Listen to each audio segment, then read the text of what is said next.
just at a very high level, these are the three forecasts I want to share with you today, and then David will be responding and linking his story, his insight to action story, to these forecasts. The first is digital natives will think differently and will make very different futures. What we say is the digital natives are 14 or less.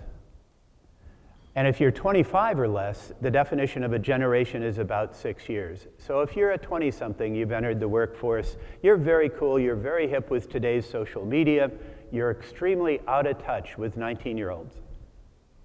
19-year-olds are more cool and more hip than 25-year-olds. They don't have a clue about what the 14-year-olds are doing. And the 14-year-olds are the ones that will change the world. So, excuse me.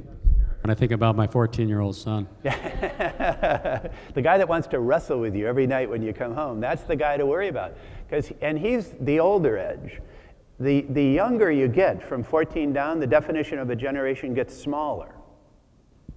So 11-year-olds are way more hip than the 14-year-olds. And look out for the 2-year-olds.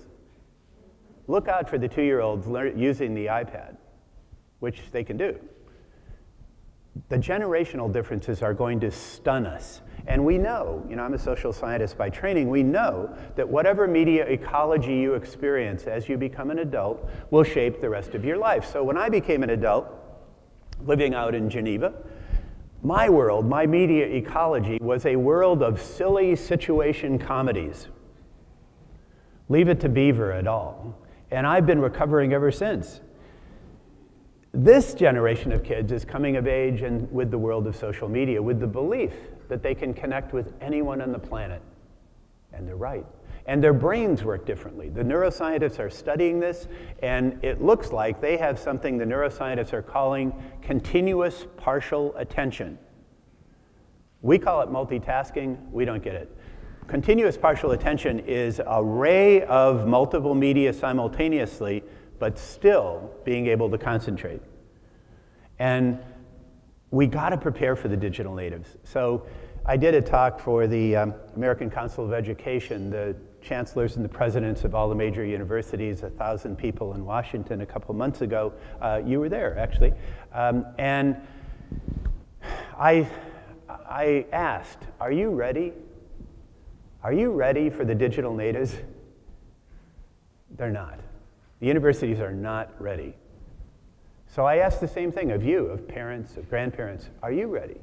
And this is a great reverse mentoring opportunity, but this is not your standard demographics. This is disruptive. This is a wild card. We don't know what's going to happen when the digital natives become adults, but it's going to be really, really different. And link that back to the rich-poor gap, and you'll see by the year 2021, everyone on the planet 25 or less will be a digital native. And if the rich-poor gap doesn't get better, a big proportion of them will be hungry, hopeless, educated, and connected. That's very disruptive, and that's not a possibility. That's almost a sure thing. And what we're seeing in North Africa now and in the Middle East, that's only a hint. These are very crude social media that they're using today, and these aren't even digital natives.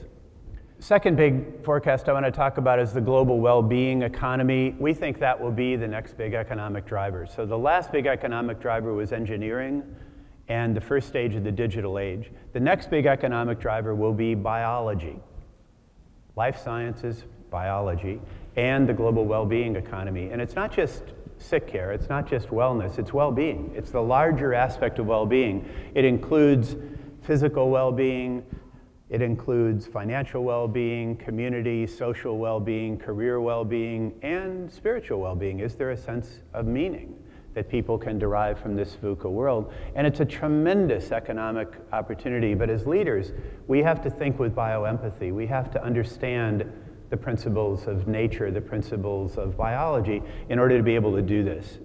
So we'll talk quite a lot about that and kind of what that means in the context of a specific world like McDonald's. And then finally, we're going to end with the biggest forecast I've ever done in my career, which is all around reciprocity-based innovation. And I am not a sort of outlandish, overstated futurist. I tend to be conservative and cautious and skeptical. But this world of cloud computing, this world of the digital natives, is going to present an innovation opportunity unlike anything we've seen in history. And I'm calling it now reciprocity-based innovation. So it's basically giving things away in the trust you'll get back even more in return. So today's internet is dominated, the currency of today's internet is transactions, buying and selling stuff. It's Amazon, it's eBay, it's buying, selling stuff. And it's early stage, relatively crude, as I'll point out this afternoon, relatively crude social media. That's today. Tomorrow, the currency of the cloud is reciprocity. The cloud challenges you to give away what you have in surplus. In the trust, you'll get back even more in return. So what does that mean? It means something like IBM's probably the big commercial success story here. When I started my career, they used to sell big machines for small margins. Now they're completely out of that business, and they give away software, and they sell services for very high margins, and the reciprocity is what they call the Smarter Planet Initiative. And we saw it in the Jeopardy contest. Anybody see that? When you had an artificial intelligence computer playing the two leading Jeopardy contestants, the humans, and it won. It won. The week afterwards, I was invited with a series of other thought leaders back to Watson Labs to ask, who should they give it to? With reciprocity. Who should they give it to? Now, they're going to sell services. That makes it sustainable. But who should they give it to? The answer is probably going to be healthcare. That's where an artificial intelligence computer could make a great big difference. But that's the challenge I think that all leaders need to be asking, all companies need to be asking to thrive in this VUCA world is, what do you have in abundance that you could give away in the trust you'd get back even more in return? And what's the values-based, authentic frame that you can use to do that?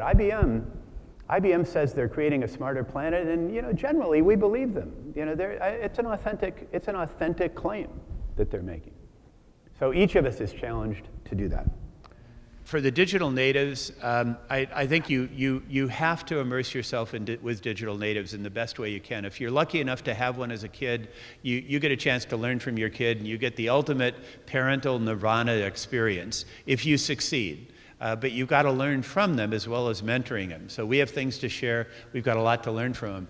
In the case of the global well-being economy, if you're not a biologist or a life scientist, get bio-experience. Figure out a way to develop your own bioempathy.